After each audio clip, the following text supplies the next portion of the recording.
Құрметті студенттер, қазіргі оқылатын лекцияның тақырыбы дыбыстардың өзгеруімен үндесуі.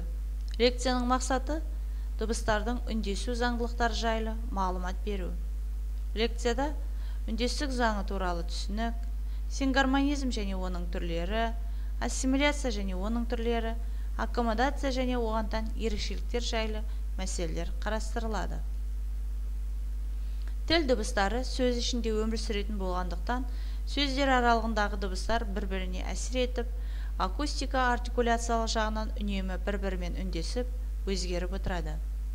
Мәселен, қазіргі қазақ тілінде түбір мен қосымшаның аралығында қатар келген буындар мен дыбыстардың өзара үйлесімі жайлы мынадай үндестік заңы бар. Бірінші, түбірдің соңғы буыны жуан болса, оған жалғанатын қосымшалар да жуан болады. Мысалы, жұмысшы, жұмысшылар, оқушы, оқушылар, бала, балалар, жиналыс, жиналысқа.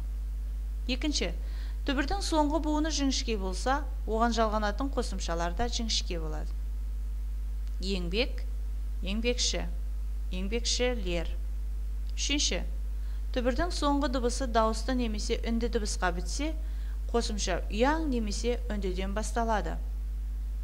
Төртінші, түбірдің соңғы дыбысы ұяң болса, оған жалғанатын қосымша да ұяңнан басталады. Мысалы, қыз, қыздар. Бесінші, түбірдің соңғы дыбысы қатаң болса, оған жалғанатын қосымша да қатаңнан басталады. Мысалы, тақ, таққа. Морфемалардың бірыңғай жуан немесе жіңішке буынды болып, және олардың аралығында қатар келген дыбыстардың бір-біріне акустика артикуляциялық жақтан бейімделіп, үйлесіп тұруын дыбыстардың үндесуі немесе үндестік заңы деп атаймыз. Дауысты дыбыстардың өзара үндесуін сингармонизм дейміз. Сингармонизм грек тілінен аударғанда бірге байланысу деген мағынаны береді. Сингармонизм түркі тілдеріне аса тән заңдылық. Осы уақытқа дейін сингармонизм дауысты дыбыстардың үндесуі немесе буын үндестігі делініп келді. Жүнісбеков өз зерттеулерінде түркологияда сингармонизм туралы ертелі-кеш айтылатын пікірлерді елеп-екшеп нақты қорытындыға келді. Атап айтқанда, сингармонизмнің басты фонологиялық қызметі қазақ сөзінің өн бойында біркелкі тембрдің сақталуында. Тембр дегеніміз бұл жерде дыбыстың бояуы деген мағынаны береді. Бұлай болмаған жағдайда сөз құлаққа жағымсыз естіледі, қабылдауды, түсінуді қиындатады дейді. Сингармонизм екі түрде ұшырасады. Дауысты дыбыстың тілдік қатысы жағынан. Дауысты дыбыстың тілдік қатысына қарай бірыңғай жуан немесе жіңішке болып үндесуін лингвальдық сингармонизм деп атаймыз. Лингвальдық термині латын тілінен аударғанда тіл деген сөзден алынған термин. Мысалы, аспанға, көлеңке, тамыр. Тілде төл сөзден тыс кірме сөздерде араласып келеді.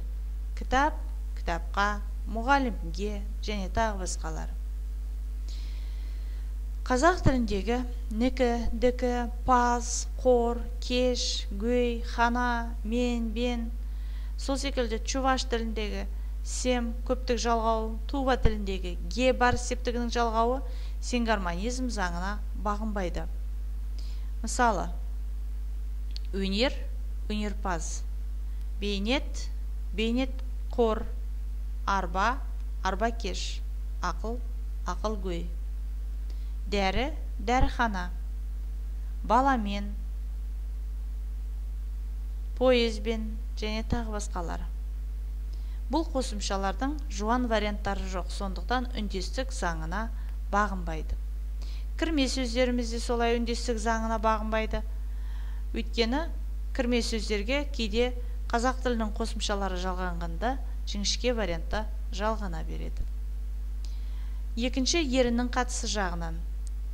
Тілдегі дыбыстың буын ішінде еріндік немесе бірыңғай езулік болып үндесуін ерін үндестігі немесе лабиалдық сингармонизм деп атаймыз. Лабиалдық деген термин латын тілінен аударғанда ерін деген сөзден алынған термин. Ерін үндестігі әр тілде әртүрлі болып келеді. Әсіресе ерін үндестігі қырғыз тілінде күшті сақталады.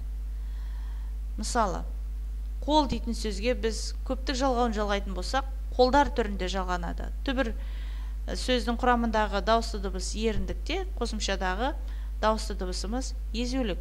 Ал қырғыз тілінде бұл бірыңғай сақталады. Мысалы, қол, қолдор, қолдорго, қолдордо, көлді, көлдір, көлдірге, көлдірді. Үндестік заңының тағы бір түрі бұл ассимиляция. Ассимиляция латын тілінің ұқсау деген сөзінен алынған термин.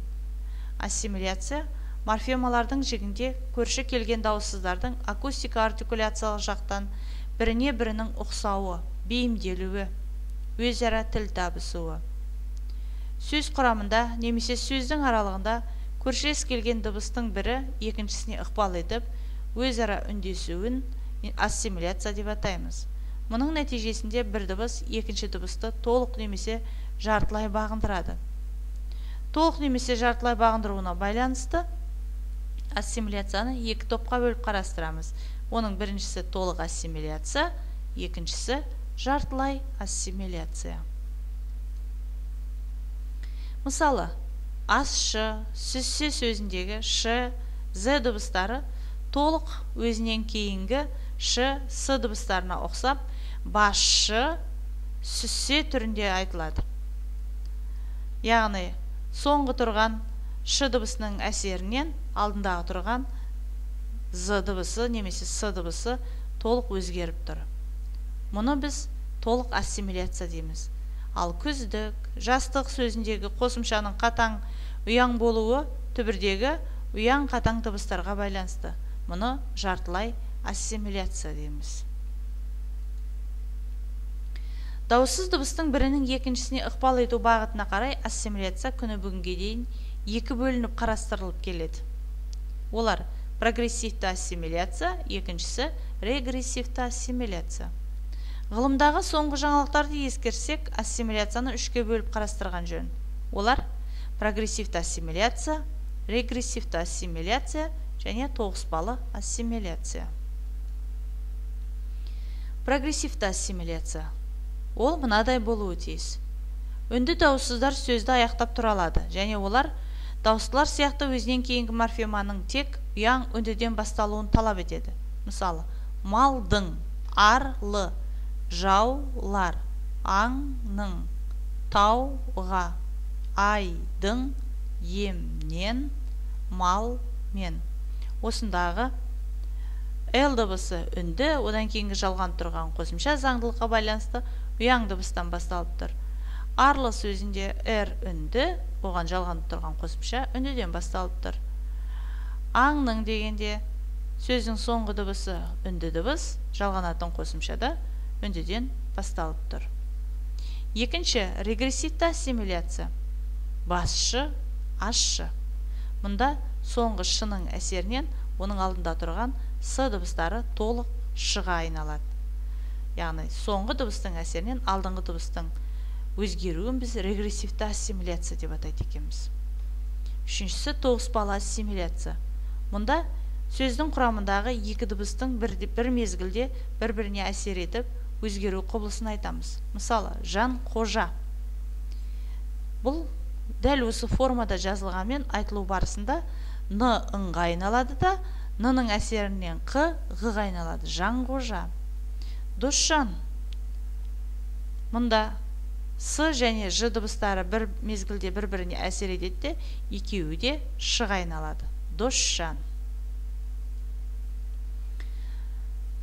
Үшінші құбылыс бұл диссимиляция. Диссимиляция ассимиляцияға қарама-қарсы құбылыс. Бұл біртектес дыбыстардың немесе өзара ұқсас дыбыстардың әртүрлі немесе ұқсас дыбыстар болып өзгеруі. Бұл құбылысты біз диссимиляция деп атаймыз. Диссимиляция латын тілінен аударғанда ұқсамау дегенді білдіреді. Ассимиляция ұқсау дегенді білдіретін болса, бұл керісінше ұқсамау дегенді білдіреді. Бұл бойынша біркелкі немесе өзара өте жақын ұқсас дыбыстар әр басқа немесе өзара ұқсастығы аз дыбыстар болып өзгереді. Мысалы, февраль, февраль. Неміс тілінде сөздің соңында февруар болып р дыбысы келетін болса, орыс тілінде р дыбысының орнына л дыбысы жазылады. Ал түркі тілдерінде л дыбысы да л дыбысымен алмасып отырады. Мысалы, ауыл, ауыллар деп бір тілдерде қолданылатын болса, біздің қазақ тілінде ауылдар. Қырғызшада мысалға айыл, оған жалғанатын қосымша үнді дыбыстан басталып айыллар түрінде қолданылатын болса, басқа тілдерде айылдар л дыбысының орнына д алмасып қолданылады. Диссимиляция ассимиляцияға қарағанда сирек кездесетін құбылыс. Келесі үндестіктің түрі бұл аккомодация. Аккомодация латын тілінен аударғанда бейімделу деген мағынаны білдіреді. Аккомодация морфемалар жігінде қатар келген дауысты және дауыссыз дыбыстардың бір-біріне ықпал етіп бейімделіп айтылуы. Аккомодация құбылысында қазақ тілінде негізінен дауыстылар дауыссыздарға күштілік жасап, өз ықпалын жүргізеді. Көбіне дауыстың қатысы және айтылу жағынан өзіне бейімдеп тұрады. Мысалы, тарақ. Бұған тәуелдік жалғауы жалғанған кезде сөздің соңындағы қ дыбысы ға айналады. Тарағы. Ақ ешкі. Соңғы сөздің басы дауысты дыбыстан басталып тұрғандықтан бірінші сөздің соңындағы қ дыбысы ға айналады, ұяңданады. Ақ ешкі. Мұнда дауыстылар дауыстың қатысы жағынан дауыссыздарды игеріп тұр. Аккомодацияны екіге бөлеміз. Біріншісі дауысты мен дауыссыздардың үндесуі. Яғни прогрессивті аккомодация. Бұл мынадай жағдайда кездеседі. Алдыңғы сөз дауыстыға бітсе, қосымша л, м, н, ң дыбыстарынан басталады. Мысалы, қала, қаланы, терезе, терезені, бала, баланы. Екінші, р, и, у дыбыстарынан тек жұрнақтар басталады. Мысалы, әдемі, әдемірек, тап, табу, жақсы, жақсырақ.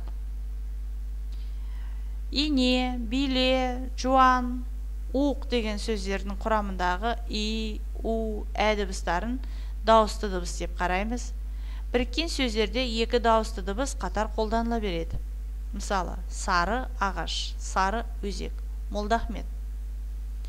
Ә дыбысынан соң у жұрнағы жалғанғанда және дыбысы түсіріп қалады. Мысалы, байы, баю, жоны, жону, кеңі, кеңу, торы, тору, сусы, сусу. Дауыссыздар мен дауыстылардың үндесуі. Мұны регрессивті аккомодация дейміз. Түбір соңындағы дауыссыз бен қосымшаның басындағы дауыстылардың үндесуінде мынадай ерекшеліктер бар. Бірінші, жарқ етті, жарқыл, лап етті, дүңкіл деген еліктеуіштер бұл заңға бағынбайды. Яғни бар уақытта еліктеуіштердің түбір қалпы сақталып жазылады екен. Өзгеріс болмайды. Екіншіден, сөздің соңғы буындағы қысаң дыбыстары дауыссыздан басталатын қосымша жалғанғанда қатаң дыбыс ұяңданбайды. Мысалы, бөрік, үркер, бөрік, бөркі, халық, халқы. Үшінші, сын есім тудыратын жұрнағы жалғанғанда қатаң дыбыстар өзгермейді. Мысалы, қазақ, қазақы, қалмақ, қалмақы. Ф қосымшалар жалғанғанда да сөздің құрамында өзгеріс болмайды. Мысалы, бек, беков, себеп, себепов. Сөз ішіндегі дыбыстардың үндесуі жайында айтылатын негізгі мәселелер осылар. Тыңдағандарыңыз үшін рахмет.